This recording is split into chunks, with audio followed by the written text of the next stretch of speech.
Capítulo 12. O espelho de Ogezed. O Natal se aproximava. Certa manhã em meados de dezembro, Hogwarts acordou coberta com mais de 1 metro de neve. O lago congelou, e os gêmeos Weasley receberam castigo por terem enfeitiçado várias bolas de neve, fazendo-a seguir Quirrell aonde ele ia e quicarem na parte de trás do seu turbante.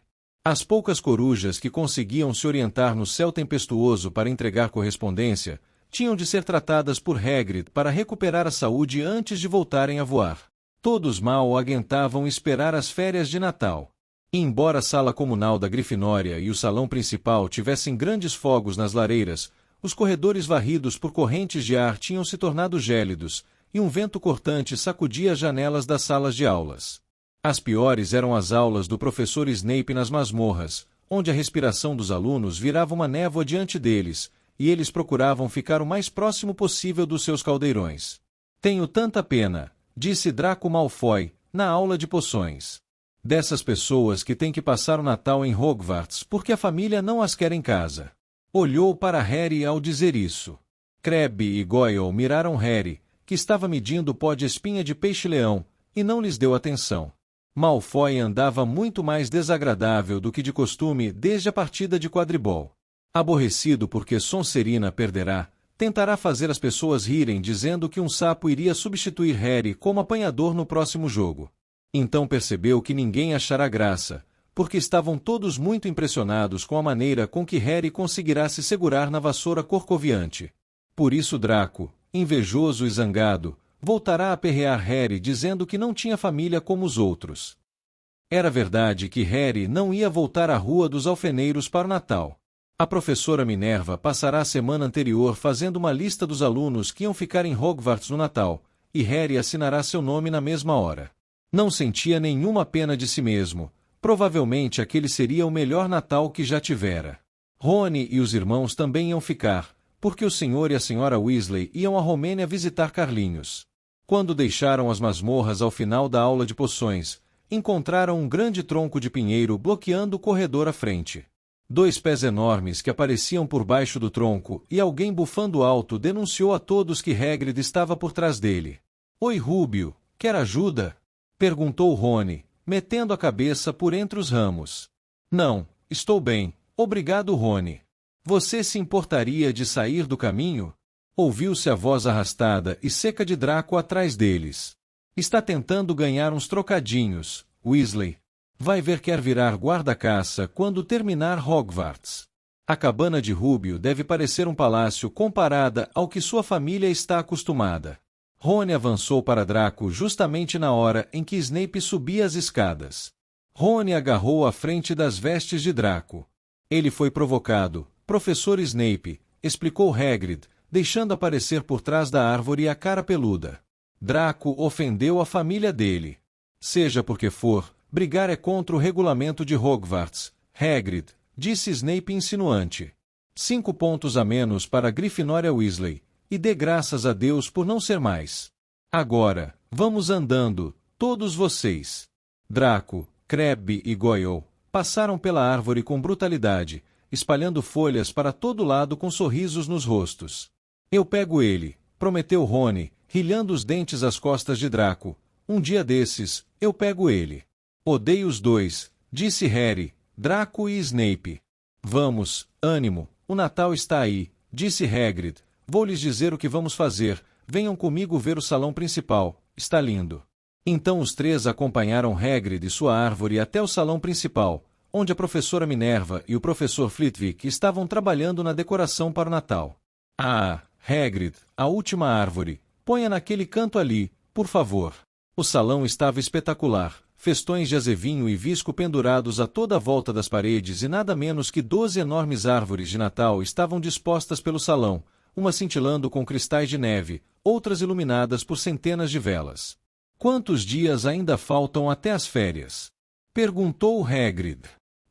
Respondeu Hermione. "Ah, isso me lembra. Harry, Rony, falta meia hora para o almoço, devíamos estar na biblioteca." É mesmo", disse Rony, despregando os olhos do professor Flitwick, que fazia sair bolhas azuis da ponta da varinha e as levava para cima dos galhos da árvore que acabará de chegar. "Biblioteca. Espantou-se Hagrid, acompanhando-os para fora da sala. Na véspera das férias. Não estão estudando demais? Ah, não estamos estudando, respondeu Harry animado. Desde que você mencionou o Nicolau Flamel, estamos tentando descobrir quem ele é. Vocês o quê? Hagrid parecia chocado. Ouçam aqui, já disse a vocês, parem com isso. Não é da sua conta o que o cachorro está guardando.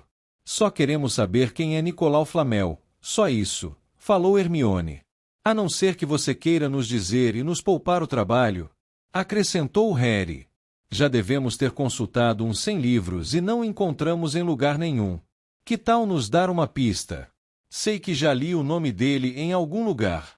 Não digo uma palavra, respondeu Hagrid decidido. Então vamos ter que descobrir sozinhos, disse Rony, e saíram depressa para a biblioteca, deixando Hagrid desapontado.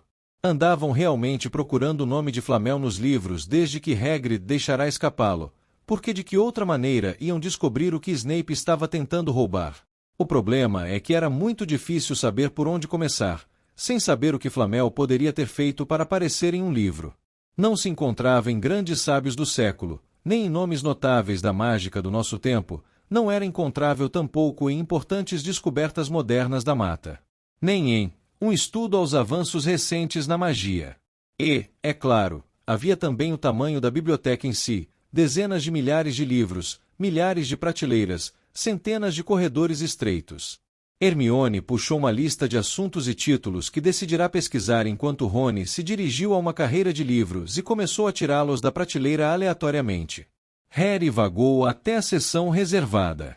Vinha pensando há algum tempo se Flamel não estaria ali. Infelizmente, o estudante precisava de um bilhete assinado por um professor para consultar qualquer livro reservado e ele sabia que nenhum jamais lhe daria o bilhete. Eram livros que continham poderosa magia negra, jamais ensinada em Hogwarts e somente lida por alunos mais velhos que estudavam no curso avançado de defesa contra a magia negra. O que é que você está procurando, menino? Nada, disse Harry. Madame Pince, a bibliotecária, apontou-lhe um espanador de penas. Então é melhor sair daqui, vamos, fora. Desejando ter sido um pouco mais rápido em inventar alguma história.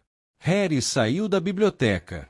Ele, Rony e Hermione já tinham concordado que era melhor não perguntar a Madame Pince onde poderiam encontrar Flamel. Tinham certeza de que ela saberia informar, mas não podiam arriscar que Snape ouvisse o que andavam tramando. Harry esperou do lado de fora no corredor para saber se os outros dois tinham encontrado alguma coisa, mas não alimentava muitas esperanças.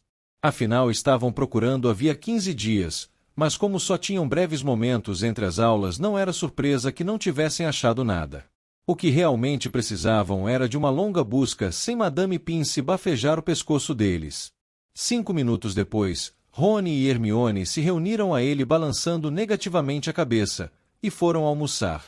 Vocês vão continuar procurando enquanto eu estiver fora, não vão? Recomendou Hermione. E me mandem uma coruja se encontrarem alguma coisa.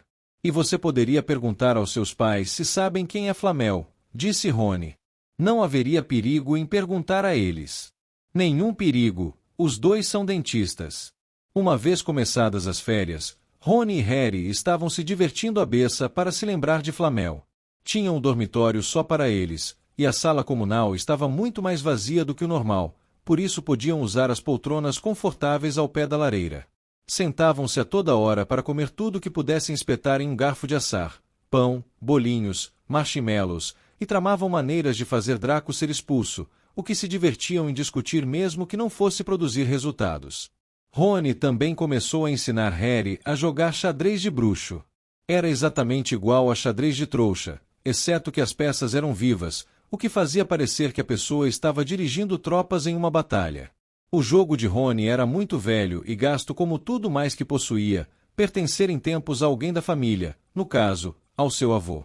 No entanto, a velhice das peças não era um empecilho.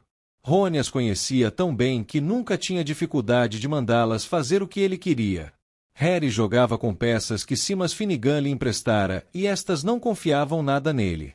Ainda não era um bom jogador e elas não paravam de gritar conselhos variados, o que o confundia. Não me mande para lá, não está vendo o cavalo dele? Mande ele, podemos nos dar ao luxo de perder ele. Na noite de Natal, Harry foi para a cama pensando com ansiedade na comida e na diversão do dia seguinte, mas sem esperar nenhum presente. Quando acordou cedo na manhã seguinte, porém, a primeira coisa que viu foi uma pequena pilha de embrulhos ao pé de sua cama. Feliz Natal, disse Rony sonolento quando Harry pulou da cama e vestiu o roupão. Para você também, falou Harry. Olhe só isso. Ganhei presentes. E o que é que você esperava, Nabos? Respondeu Rony, virando-se para sua pilha que era bem maior do que a de Harry. Harry apanhou o pacote de cima. Estava embrulhado em papel pardo grosso e trazia escrito em garranchos. Para o Harry, de Hagrid. Dentro havia uma flauta tosca de madeira. Era óbvio que Hagrid a entalhara pessoalmente. Harry soprou o ar. Parecia um pouco com um pio de coruja. Um segundo embrulho, muito pequeno, continha um bilhete. Recebemos sua mensagem e estamos enviando o seu presente. Tio Walter e tia Petúnia. Presa com fita adesiva na nota, havia uma moeda de 50 pence. Que simpático! Exclamou Harry. Rony ficou fascinado pela moeda de 50 pence.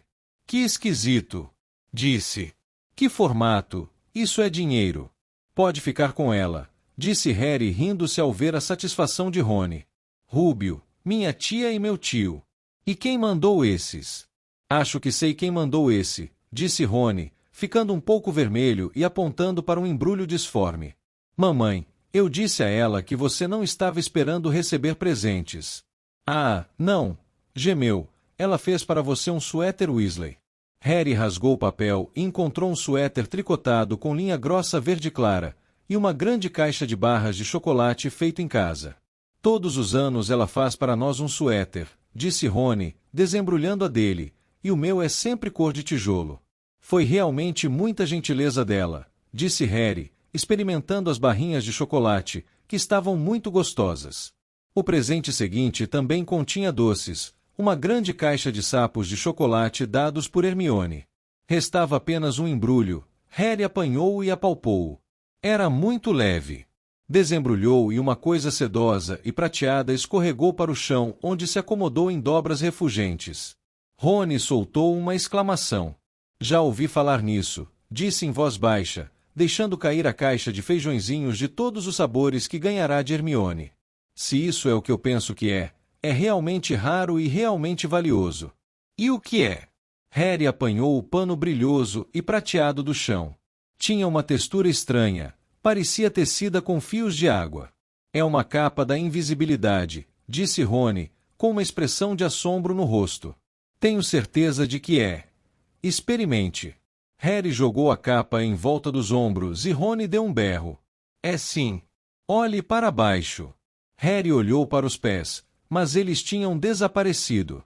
Correu então para o espelho. Não deu outra. O espelho refletiu sua imagem, só a cabeça suspensa no ar, o corpo completamente invisível. Ele cobriu a cabeça e a imagem desapareceu completamente. Tem um cartão, disse Rony de repente. Caiu um cartão. Harry tirou a capa e apanhou o cartão. Escritas numa caligrafia fina e rebuscada que ele nunca vira antes, estavam as seguintes palavras. Seu pai deixou isto comigo antes de morrer. Está na hora de devolvê-la a você. Use-a bem. Um Natal muito feliz para você. Não havia assinatura. Harry ficou olhando o cartão.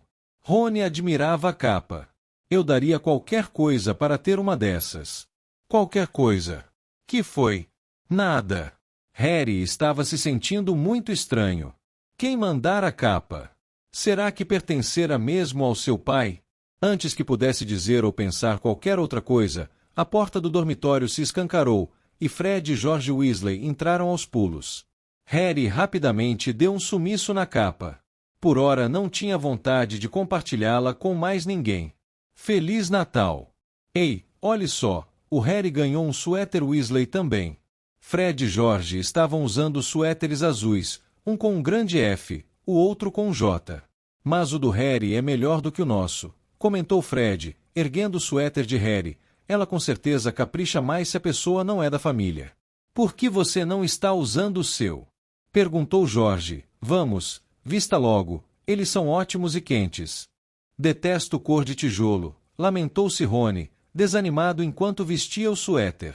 Pelo menos você não tem uma letra no seu, comentou Jorge. Ela deve pensar que você não esquece o seu nome. Mas nós não somos burros, sabemos que nos chamamos Jorge e Fred. Que barulheira é essa?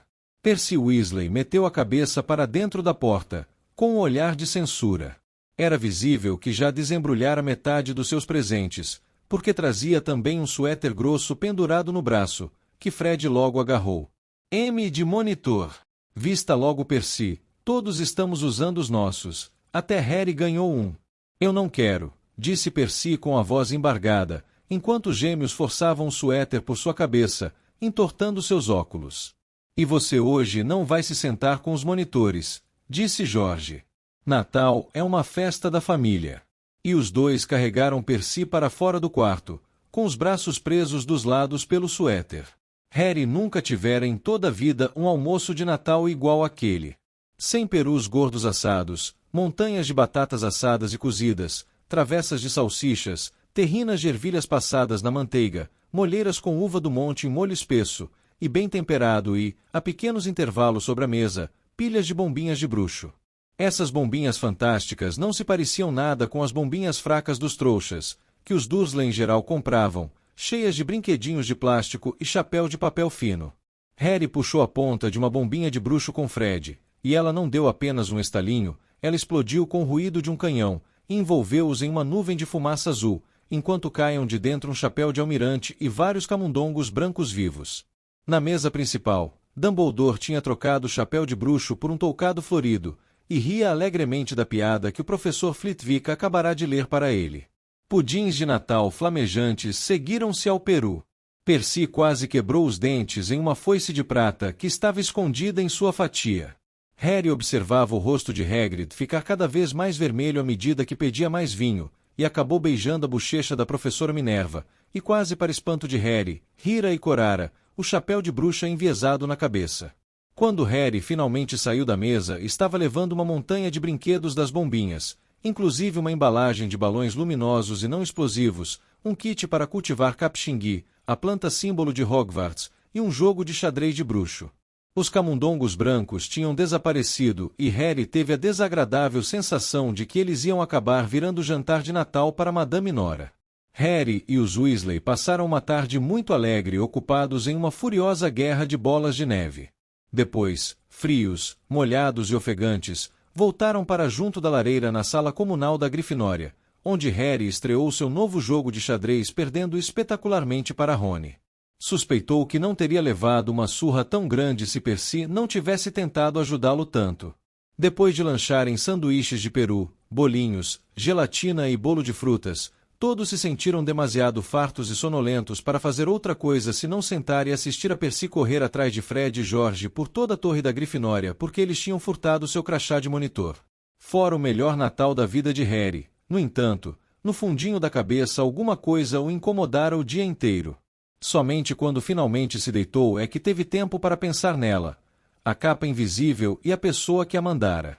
Rony, cheio de peru e bolo e sem nenhum mistério para perturbá-lo, caiu no sono assim que puxou as cortinas de sua cama de dossel. Harry debruçou-se pela borda da cama e puxou a capa que escondera ali. Do seu pai. Aquilo fora do seu pai. Ele deixou o tecido escorregar pelas mãos, mais macio do que seda, leve como o ar. Use-a bem, dissera o cartão. Tinha de experimentá-la agora. E saiu da cama e se enrolou na capa. Olhando para as pernas, viu apenas o luar e as sombras. Era uma sensação muito engraçada. Use-a bem. De repente, Harry se sentiu completamente acordado. Toda a Hogwarts se abria para ele com esta capa. Sentiu-se tomado de excitação, em pé ali na escuridão silenciosa. Podia ir a qualquer lugar com a capa, qualquer lugar, e Filch jamais saberia. Rony resmungou adormecido. Será que Harry devia acordá-lo? Alguma coisa o deteve. A capa era do seu pai. Sentiu que desta vez, a primeira, queria usá-la sozinho. E saiu sorrateiro do dormitório, desceu as escadas, atravessou a sala comunal e passou pelo buraco do retrato. Quem está aí?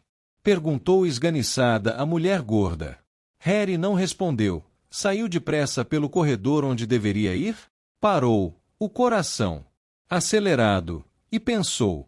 E então lhe ocorreu a seção reservada na biblioteca. Poderia ler o tempo que quisesse, o tempo que precisasse para descobrir quem era Flamel. Foi, então, puxando a capa para bem junto do corpo ao andar. A biblioteca estava escura como breu e muito estranha. Harry acendeu uma luz para enxergar o caminho entre as fileiras de livros. A lâmpada parecia que estava flutuando no ar, e embora Harry sentisse que seu braço a sustentava, aquela visão lhe deu arrepios. A seção reservada era bem no fundo da biblioteca. Saltando com cautela a corda que separava esses livros do resto da biblioteca, ele ergueu a lâmpada para ler os títulos. Eles não lhe informavam muita coisa. Suas letras descascadas e esmaecidas formavam dizeres em línguas que Harry não entendia. Alguns sequer tinham título. Um livro tinha uma mancha escura que fazia lembrar horrivelmente de sangue. Os pelos na nuca de Harry ficaram em pé. Talvez fosse imaginação dele, talvez não, mas achou que ouvia um sussurro inaudível vindo dos livros, como se eles soubessem que havia alguém ali que não deveria estar. Precisava começar por alguma parte. Pousando com cuidado a lâmpada no chão, ele procurou na prateleira mais baixa um livro que parecesse interessante. Um grande volume preto e prata chamou sua atenção, puxou com esforço, porque era muito pesado, e equilibrando nos joelhos, deixou abrir ao acaso. Um grito agudo de coalhar o sangue cortou o silêncio. O livro estava gritando. Harry fechou depressa, mas o grito não parou. Uma nota alta, continua, de furar os tímpanos. Ele tropeçou para trás e derrubou a lâmpada, que se apagou na mesma hora.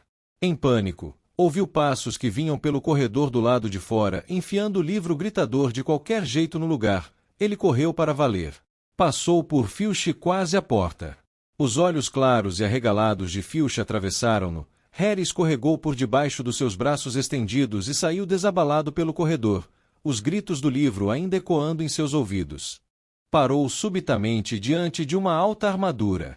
Estivera tão ocupado em fugir da biblioteca que não prestara atenção onde estava indo. Talvez porque estivesse escuro, ele sequer reconheceu onde se encontrava. Havia uma armadura perto das cozinhas, ele sabia, mas ele devia estar uns 5 andares acima. O senhor me pediu para eu vir direto ao senhor, professor, se alguém estivesse perambulando durante a noite, e alguém esteve na biblioteca, na seção reservada.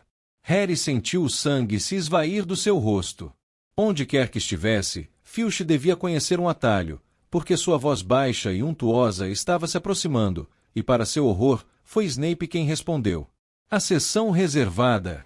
Bom, eles não podem estar longe, vamos apanhá-los. Harry ficou imóvel no lugar em que estava quando Filch e Snape viraram o canto do corredor à frente. Eles não podiam vê-lo, é claro, mas era um corredor estreito e se chegassem mais perto esbarrariam nele, a capa não o impedia de ser sólido. Recuou o mais silenciosamente que pôde. Havia uma porta entreaberta à sua esquerda. Era sua única esperança, esgueirou-se por ela, prendendo a respiração, tentando não empurrá-la, e para seu alívio, conseguiu entrar no aposento sem que percebessem nada.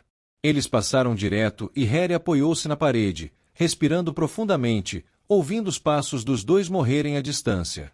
Fora por pouco, por um tris. Passaram-se alguns segundos até ele reparar em alguma coisa no aposento em que se escondera. Parecia uma sala de aula fechada. Os vultos escuros das mesas e cadeiras se amontoavam contra as paredes e havia uma cesta de papéis virada, mas escorada na parede à sua frente havia uma coisa que não parecia pertencer ao lugar, alguma coisa que parecia que alguém acabará de pôr ali para tirá-la do caminho. Era um magnífico espelho, da altura do teto, com uma moldura de talha dourada, aprumado sobre 2 pés em garra. Havia uma inscrição entalhada no alto, O Gesed. Já livre do pânico, agora que não ouvia sinal de Filch e Snape, Harry aproximou-se do espelho, querendo mostrar-se sem ver nenhuma imagem como antes. Adiantou-se para o espelho. Teve de levar as mãos à boca para não gritar, virou-se. Seu coração batia com muito mais fúria do que quando o livro gritara, porque não vira somente a própria imagem no espelho, mas a de uma verdadeira multidão por trás dele. Mas o quarto estava vazio, respirando muito depressa, ele se virou lentamente para o espelho. Lá estava ele, refletido, parecendo branco e assustado, e lá estavam, refletidos às suas costas, pelo menos outras 10 pessoas. Harry espiou por cima do ombro, mas continuava a não haver ninguém mais. Ou será que eram todos invisíveis também? Será que estava de fato em um aposento cheio de gente invisível, e o truque desse espelho é que ele refletia tudo, invisível ou não? Olhou para o espelho outra vez. Uma mulher parada logo atrás de sua imagem sorria e lhe acenava. Ele esticou a mão e sentiu o ar atrás dele. Se ela estivesse realmente ali, ele a tocaria, pois suas imagens estavam muito próximas, mas ele pegou apenas ar, ela e os outros só existiam no espelho. Era uma mulher muito bonita. Tinha cabelos a caju, e os olhos. Os olhos são igualzinhos aos meus, Harry pensou, acercando-se um pouco mais do espelho. Verde vivo. Exatamente do mesmo formato. Mas então reparou que ela estava chorando, sorrindo, mas chorando ao mesmo tempo. O homem alto, magro, de cabelos negros, parado ao lado dela, abraçou-a, usava óculos e seu cabelo era muito rebelde. Espetava na parte de trás, como o de Harry. Harry estava tão perto do espelho agora que seu nariz quase encostava em sua imagem. Mamãe! Murmurou. Papai? Eles apenas olharam para ele, sorrindo, e lentamente Harry olhou para os rostos das outras pessoas no espelho, e viu outros pares de olhos verdes iguais aos seus, outros narizes como o seu, até mesmo um velhote que parecia ter os mesmos joelhos ossudos que ele. Harry estava olhando para sua família, pela primeira vez na vida. Os Potter sorriram e acenaram para Harry, e ele retribuiu o olhar carente, as mãos comprimindo o espelho como se esperasse entrar por dentro dele e alcançá-los. Sentiu uma dor muito forte no peito, em que se misturavam a alegria e uma terrível tristeza. Quanto tempo esteve parado ali, ele não sabia. As imagens não esmaeceram, e ele continuou mirando-as até que um ruído distante o trouxe de volta ao presente. Não podia ficar ali, tinha de encontrar o caminho de volta para a cama. Com esforço, desviou os olhos do rosto de sua mãe, sussurrando. Eu volto, e saiu depressa do aposento. Você podia ter me acordado, falou Rony, aborrecido. Você pode vir hoje à noite. Vou voltar, quero lhe mostrar o espelho. Eu gostaria de ver sua mãe e seu pai, disse Rony, animado. E eu quero ver toda a sua família, todos os Weasley. Você vai poder me mostrar os seus outros irmãos e todo mundo. Você pode vê-los a qualquer hora. E só vir à minha casa neste verão. Em todo caso, talvez o espelho só mostre gente morta. Mas é uma pena você não ter achado o Flamel. Coma um pouco de bacon ou outra coisa qualquer. Por que é que você não está comendo nada? Harry não conseguia comer. Vira os pais e iria vê-los de novo à noite. Quase se esquecera de Flamel. Já não lhe parecia tão importante. Quem ligava para o que o cachorro de 3 cabeças estava guardando? Quem ligava realmente que Snape fosse roubar a coisa? Você está bem? Perguntou Rony. Está com uma cara tão estranha. O que Harry mais temia era não conseguir encontrar o aposento do espelho outra vez. Com Rony coberto pela capa também, eles tiveram de andar muito mais devagar na noite seguinte. Tentaram refazer o caminho de Harry ao sair da biblioteca, andando a esmo pelos corredores escuros durante quase 1 hora. Estou falando, disse Rony, vamos esquecer tudo e voltar. Não, sibilou Harry, sei que é em algum lugar por aqui. Passaram pelo fantasma de uma bruxa alta que deslizava na direção oposta, mas não viram mais ninguém. Na hora em que Rony começou a reclamar que seus pés estavam dormentes de frio, Harry identificou a armadura. É aqui. Logo aqui, é. Eles empurraram a porta. Harry deixou cair a capa dos ombros e correu para o espelho. Lá estavam eles. Sua mãe e seu pai sorriam ao vê-lo. Está vendo? Harry cochichou. Não consigo ver nada. Olhe. Olhe eles todos. Ali, montes deles. Só consigo ver você. Olhe direito. Vamos, fique aqui onde eu estou. Harry deu um passo para o lado, mas com Rony diante do espelho, não conseguiu mais ver sua família, apenas Rony como seu pijama de lã escocesa. Rony, porém, estava mirando a própria imagem, petrificado. Olhe só para mim! Exclamou. Você está vendo toda a sua família à sua volta? Não, estou sozinho, mas estou diferente. Pareço mais velho, e sou chefe dos monitores. O quê? Estou usando um crachá igual ao do Gui. E estou segurando a taça das casas e a taça de quadribol. Sou capitão do time de quadribol também. Rony despregou os olhos dessa visão magnífica para olhar excitado para Harry. Você acha que esse espelho mostra o futuro? Como pode mostrar? A minha família está toda morta.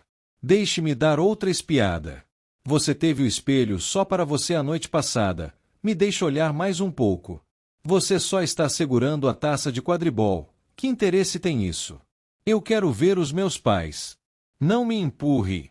Um ruído repentino do lado de fora no corredor pôs fim à discussão dos dois.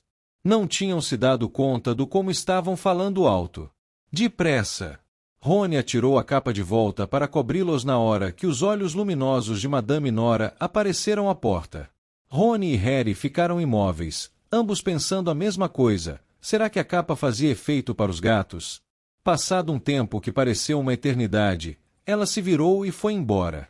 Isto é perigoso. Ela pode ter ido buscar o Filch. Aposto que nos ouviu. Vamos! E Rony puxou Harry para fora do quarto. A neve ainda não derretera na manhã seguinte. Quer jogar xadrez, Harry? Convidou Rony. Não. Por que não descemos para visitar Rúbio? Não. Vai você. Sei o que é que você está pensando, Harry, naquele espelho. Não volte lá hoje à noite. Por que não? Não sei, estou com uma intuição ruim, e de qualquer forma você já escapou por um triz muitas vezes, demais. Filch, Snape e Madame Nora estão andando por lá. E daí se eles não conseguem ver você? E se esbarrarem em você? E se você derrubar alguma coisa? Você está falando igual a Hermione. Estou falando sério. Harry, não vai não. Mas Harry só tinha um pensamento na cabeça, voltar para a frente do espelho, e Rony não ia detê-lo. Naquela terceira noite ele encontrou o caminho ainda mais rapidamente do que nas vezes anteriores. Andava tão depressa que sabia que estava fazendo mais barulho do que seria sensato, mas não encontrou ninguém. E lá estavam sua mãe e seu pai sorrindo de novo para ele, e um dos seus avós acenava feliz com a cabeça. Harry se abaixou para sentar no chão diante do espelho. Não havia nada que pudesse impedi-lo de ficar ali a noite inteira com a família. Nada. A não ser... Então, outra vez aqui, Harry. Harry sentiu como se suas tripas tivessem congelado. Olhou para trás. Sentado em uma das mesas junto à parede estava ninguém menos que Alvo Dumbledore. Harry devia ter passado direto por ele. Tão desesperado estava para chegar ao espelho, que nem reparara. Eu não vi o senhor. É estranho como você pode ficar míope quando está invisível, disse Dumbledore, e Harry sentiu alívio ao ver que ele sorria. Então, continuou Dumbledore, escorregando da cadeira até o chão para se sentar ao lado de Harry, você, como centenas antes de você, descobriu os prazeres do espelho de Diogezed. Eu não sabia que se chamava assim, professor. Mas espero que a essa altura você já tenha percebido o que ele faz. Bom, me mostra a minha família. E mostrou o seu amigo Rony como chefe dos monitores. Como é que o senhor soube? Eu não preciso de uma capa para me tornar invisível, disse Dumbledore com brandura. Agora, você é capaz de concluir o que é que o espelho de Diogezed mostra a nós todos? Harry sacudiu negativamente a cabeça. Deixe-me explicar. O homem mais feliz do mundo poderia usar o espelho de Diogezed como um espelho normal, ou seja, ele olharia e se veria exatamente como é. Isso o ajuda a pensar? Harry pensou, então respondeu lentamente. Ele nos mostra o que desejamos. Seja o que for que desejemos.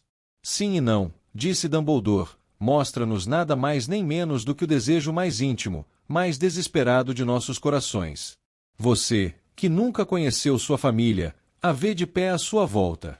Ronald Weasley, que sempre teve os irmãos a lhe fazerem sombra, vê-se sozinho, melhor que todos os irmãos. Porém, o espelho não nos dá nem o conhecimento nem a verdade. Já houve homens que definharam diante dele, fascinados pelo que viam, ou enlouqueceram sem saber se o que o espelho mostrava era real ou sequer possível. O espelho vai ser levado para uma nova casa amanhã, Harry, e peço que você não volte a procurá-lo. Se algum dia o encontrar, estará preparado. Não faz bem viver sonhando e se esquecer de viver, lembre-se. E agora, por que você não põe essa capa admirável outra vez e vai dormir? Harry se levantou. Senhor Professor Dumbledore, posso lhe perguntar uma coisa? Obviamente você acabou de me perguntar, sorriu Dumbledore. Mas pode me perguntar mais uma coisa. O que é que o senhor vê quando se olha no espelho? Eu me vejo segurando um par de grossas meias de lã. Harry arregalou os olhos. As meias nunca são suficientes. Mas o Natal chegou e passou e não ganhei nenhum par. As pessoas insistem em me dar livros. Foi somente quando estava de volta à cama que ocorreu a Harry que talvez Dumbledore não tivesse dito a verdade. Mas, pensou, enquanto empurrava perebas para longe do seu travesseiro, fizeram uma pergunta muito pessoal.